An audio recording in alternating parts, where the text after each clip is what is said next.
Pois é, né, o Yuri, eu tava falando sobre isso no meio de semana, né, depois da vitória do Palmeiras sobre a equipe do Cerro Porteño, né, o momento do Palmeiras era de muita agonia por parte do seu torcedor e até um pouco de mimo, né, não sei se eu usei essa palavra, mas eu posso usar essa palavra hoje, né, o torcedor do Palmeiras está muito mimado, o Palmeiras perdeu 2 jogos no ano. Mal acostumado, talvez. Paulista, e isso, mas eu acho que é mais coisa de gente mimada isso, né, porque quando você tá, eu sei lá, vou fazer essa crítica porque eu acho que é importante. Você vê que hoje uma torcida que jogou junto, que apoiou do início até o final, o clima foi totalmente diferente aqui no estádio.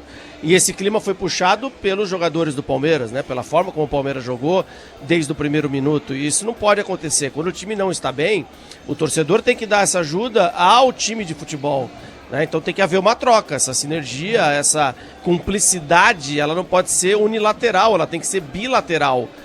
Então no Allianz contra o Cerro Porteño não aconteceu e por causa do que eu estou falando de questões que tem a ver mais com o desgaste de imagem, de tanto tempo que o Abel está no elenco, da Leila Pereira, das questões fora do estádio, do preço do ingresso, que na verdade não deveriam influenciar dentro de campo, né? O Palmeiras continua bem, o Palmeiras perdeu 2 jogos no ano, foi a final do Campeonato Paulista, é o único brasileiro 100% na Libertadores e agora é líder do Campeonato Brasileiro, né? Então, assim, ter um pouco de paciência para encaixar um time que estreou um jogador hoje, né? Para um centroavante que está jogando há 6 jogos ou 5 jogos e está tentando correr atrás do seu gol.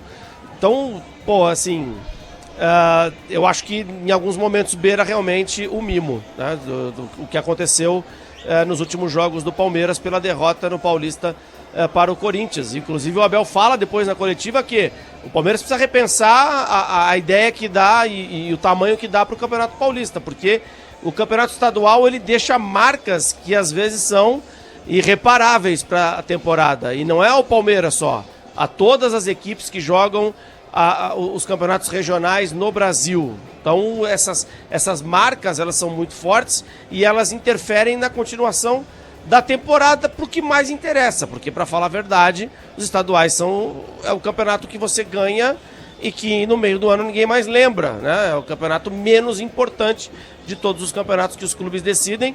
Voltando a falar sobre a questão do Corinthians, antes que pensem que eu estou criticando o Corinthians porque deu a vida no Campeonato Paulista, não tem nada a ver. Estou falando da questão do Palmeiras, né? Não, foi exagerado o torcedor do Palmeiras em criticar de maneira geral o clube e o trabalho que está sendo feito, que o trabalho continua muito bom, como sempre foi do Abel Ferreira.